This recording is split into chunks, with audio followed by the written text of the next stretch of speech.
All right, everyone. This is a special video that I wanted to send out to my Patreon supporters.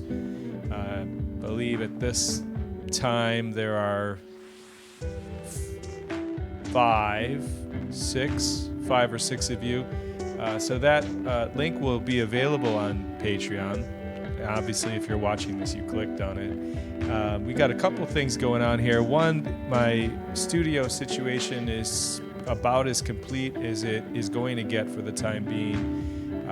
But you probably already know that as well if you've been watching any of the videos on YouTube.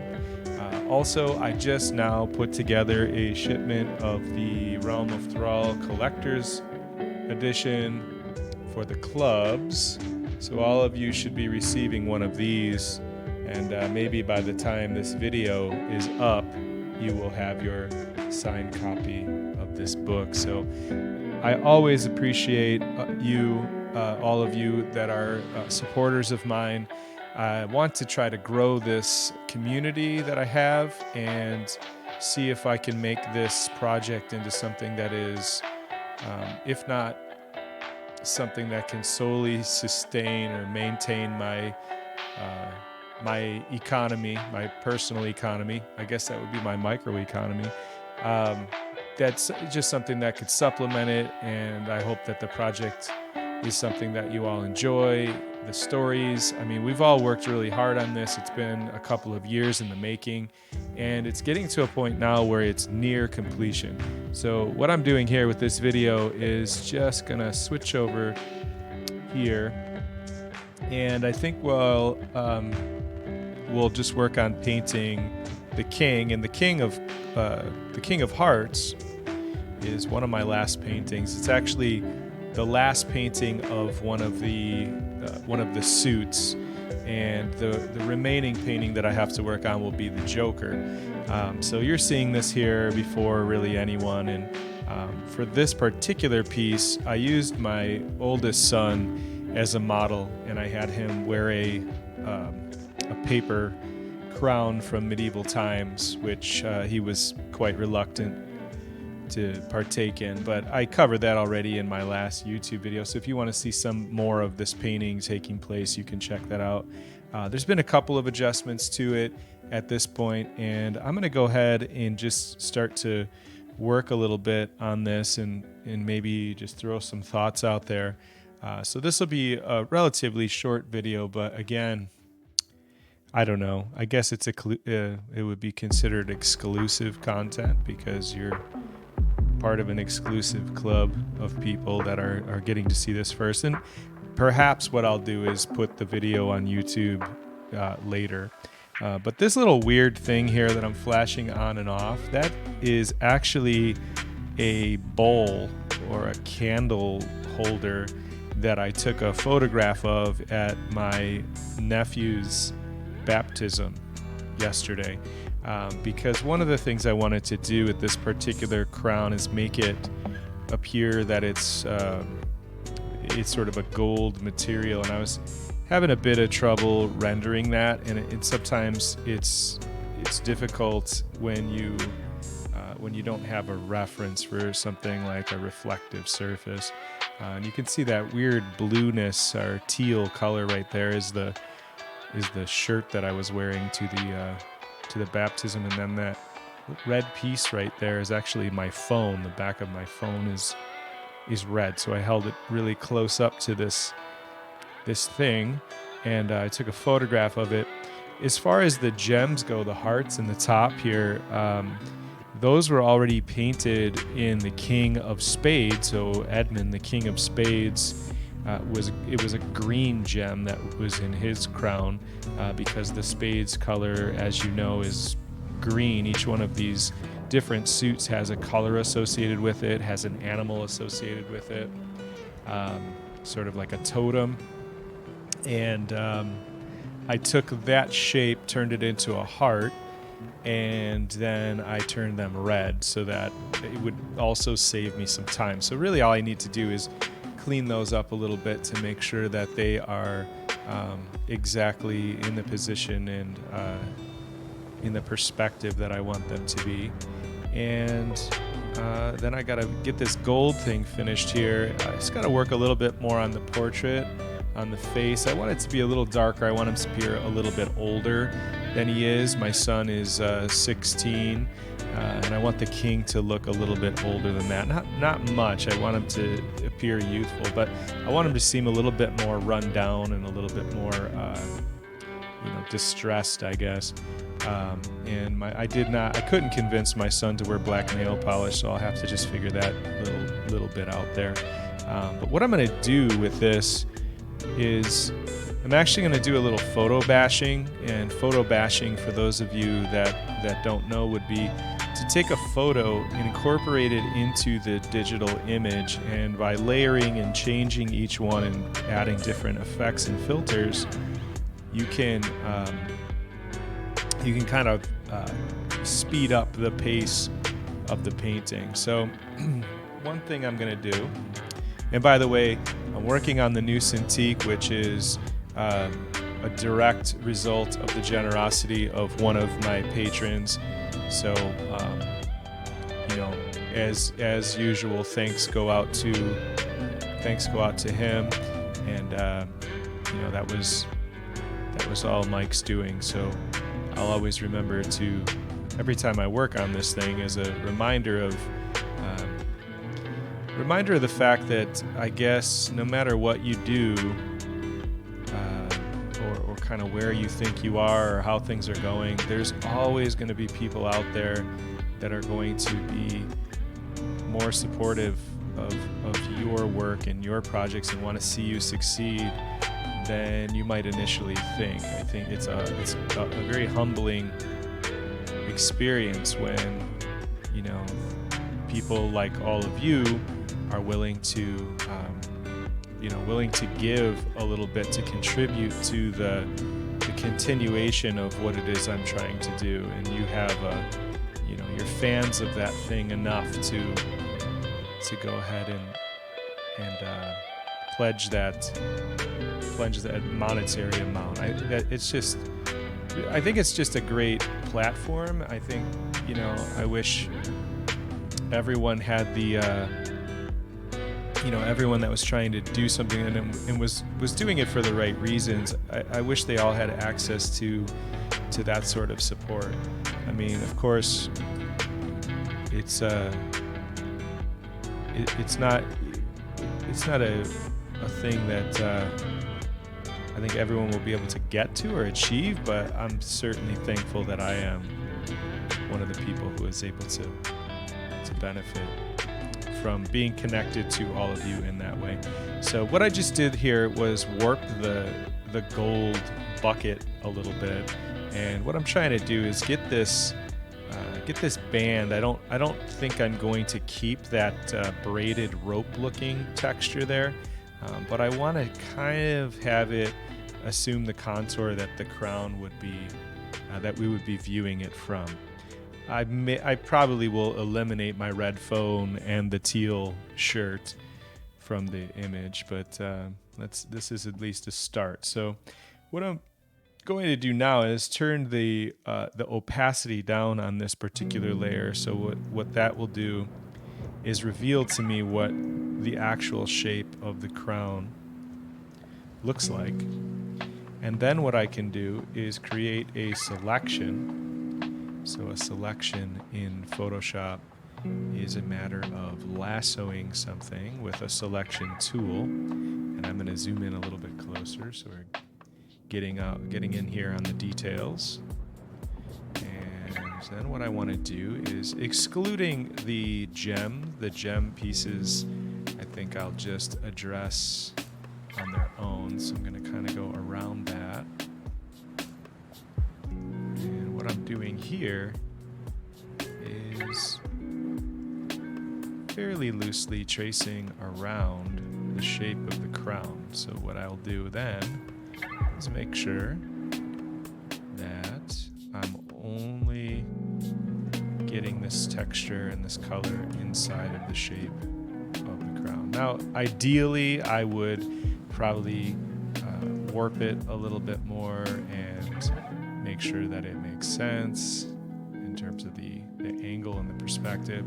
But I'm not going to adhere to this 100%. I'm really just using it as an aid in trying to achieve this realistic, believable gold texture. So as I follow around the outside here again, what I'm trying to get is just basically the contour of this thing. So you'll have to forgive me if my voice shuts down when I'm focusing on certain things or when I'm kind of thinking about what I'm doing. I'm pretty sure those are two different areas of my brain that have to take turns, the talking part and the doing part. Just want to make sure that we've got that. All right, so you can see the selection here, and you would have my head in it, but it's going to cut off a big portion of my teal shirt. I don't have to deal with that. But now I'm going to go ahead and add something called a layer mask. And what the layer mask just did was it cut out everything outside of that shape that I had not included in there. And you can see that the gold texture is right there. It looks like that rope piece is a fairly prominent area in terms of what I'm seeing here. So what I might do is kind of I think I might just kind of flatten it out a little bit, or I might add some patches or blur it together. I'm not really quite sure how I'm gonna go about that, but I'm gonna turn this down a little bit so I can still see through the crown. Or maybe I'll keep it turned all the way up and I'll just kind of start to blend over that photo of the texture to get it a little bit more along the lines of what I'm looking for. So I'm going to take this mixer brush tool, and then I'm going to use that brush to kind of push around these colors a little bit. So what that's going to do is sort of not completely change what's happening here, but it is going to definitely disguise or blur out those areas that I didn't really want to include. So that rope, I'm just sort of smudging it out. And then I do also, when I'm doing this, I want to push these pixels along what I think the contours of the crown are going to be. And then I think what I'll do at that point is, once I'm done with this, I don't need to worry about going out of the lines or anything at the moment. But what I'll do is I will delete the mask and make this just part of its own layer.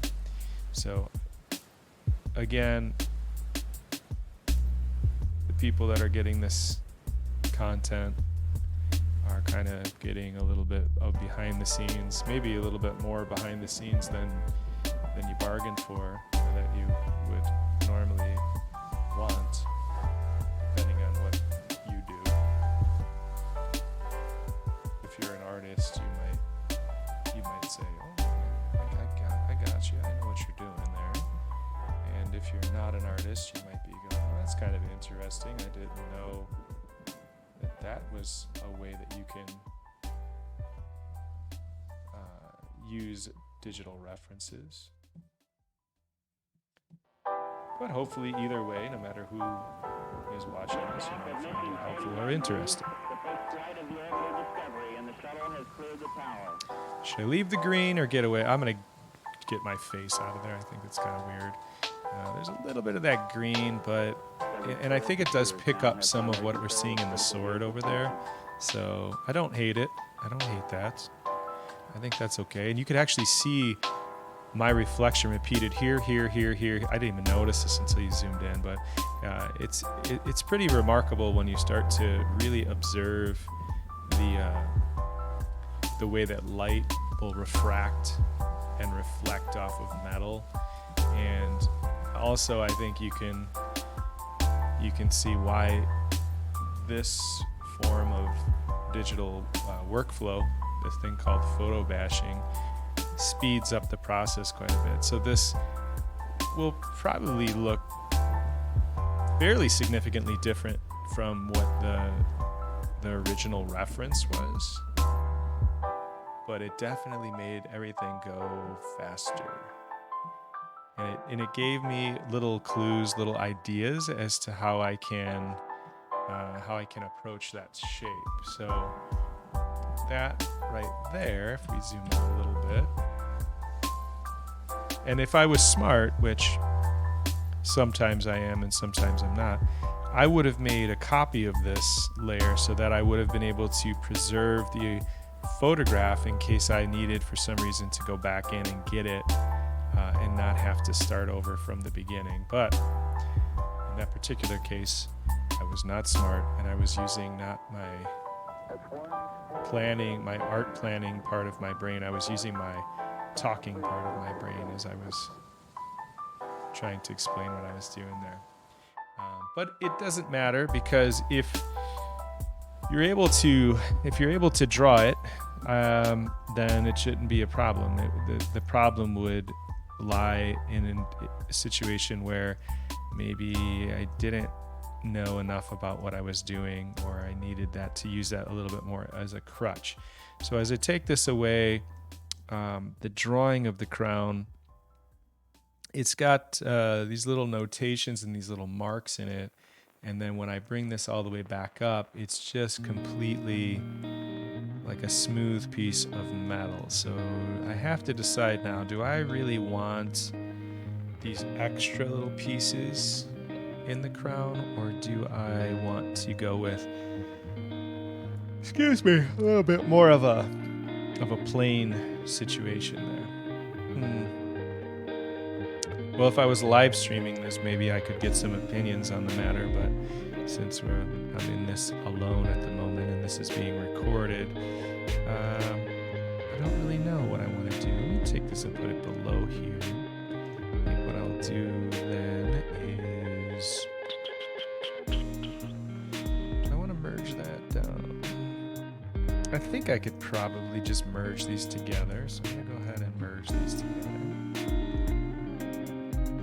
Merging these two layers together, I put the gems together with the crown, and you can see the rendering of it is a little bit different, where there's a highlight in the back that should probably not be there, and I'm going to need to move around some of these values a little bit. So what I'm going to do now is, I think, put another layer over the top of this.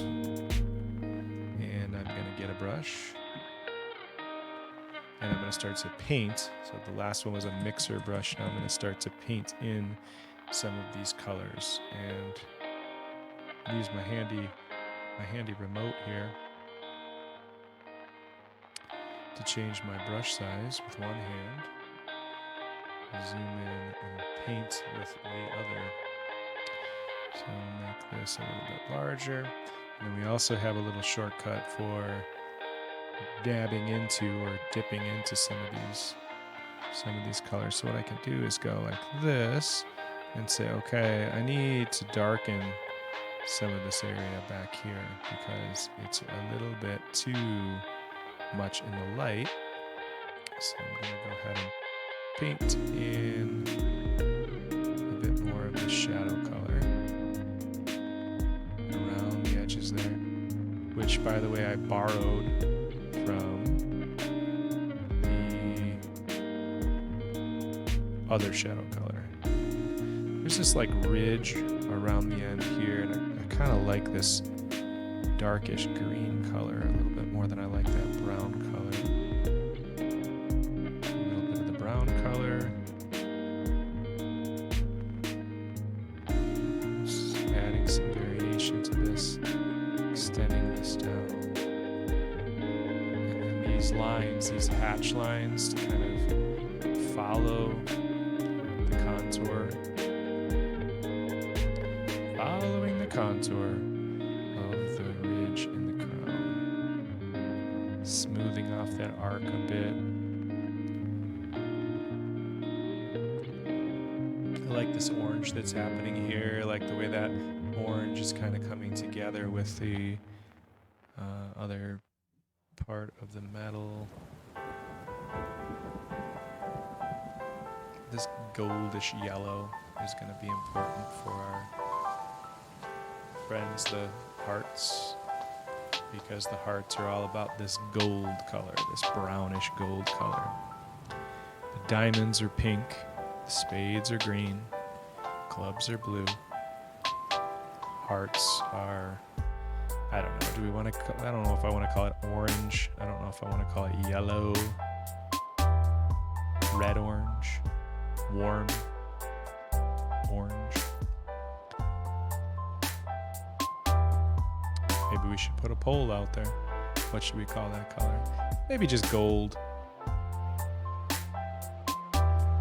So basically what's happening with the story of the hearts at this point is that this friend is the king, and the king is the suicide king. So what's going on with that? What makes that story kind of make sense, come together? The king is believed to be a living god, and people are supposed to worship him, and all of the resources of the formerly great civilization known as the Hearts go to the people in power, which they're not concerned with wealth, they're not concerned with appearance, they really have no respect for living things. So this stuff is it's meaningless to them. But the reality is that the people in this region are very poor. They really don't have a lot of resources when compared to some of the other parts of the realm, like the spades and the diamonds control a majority of the wealth. And the hearts and the clubs, hearts used to be that was kind of the heart of the realm, was all of the culture and the art, and they were the thriving area, but all of that kind of went down the tubes because it was mismanaged, I suppose. Some people got greedy. So now the hearts are really left in this sort of ruinous desert-like place that is where we find the story. And the king, while believed to be a living god, is actually not, and he is sort of manipulated by the high priests of this area, and they kind of keep him in a situation where he is unaware or unable to make his own independent decisions. So they keep him kind of drugged up and suicidal, I suppose. I don't know. We'll have to see where the story takes us. I mean, parts of that were things that I had put down in notes a long time ago when establishing these different areas, and I really I leave it up to the writers, which the two writers for this area, they're splitting duty on this one, would be Trevor and Ray. Trevor wrote the spades and Ray wrote the diamonds, and now they're kind of collaborating and splitting up the workload for the hearts. And then once that's complete, we pretty much have our story in place. So a little bit of photo bashing in the middle of the day. And then I think what I'll do is take what I've just done here, so these little areas that I've just done here, and then I'm going to merge it down into that crown. Merge it down, and now the whole crown is on one layer, which I can then decide whether or not I'm good with it and I want to blend it down into the actual painting, or if I think that I need to continue on and do a bit more work on that. I think what I'll do is probably just leave it for right now, and I might go and start working on the the robes a bit more. I've got to do some more work on the hands. Then I'll merge it down and start to blend everything together. But I didn't want to make this video too long. I really just wanted to put it out there as another thing on Patreon for the patrons that they could kind of watch for a bit. I don't know what the exact length of what I just did was, but hopefully you enjoy it. I hope that you enjoy the stories that are included in the book, the Club's Collector's Edition. I look forward to the hearts getting wrapped up, and I get my copies of that. And when I get my copies of that, I'm going to forward them out to you, just as I have with the clubs.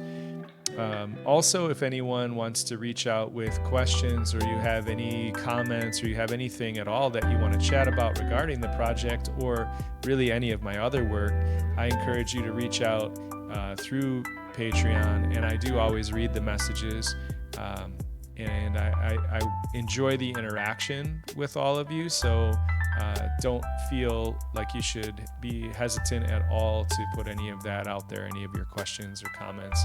I look forward to reading them.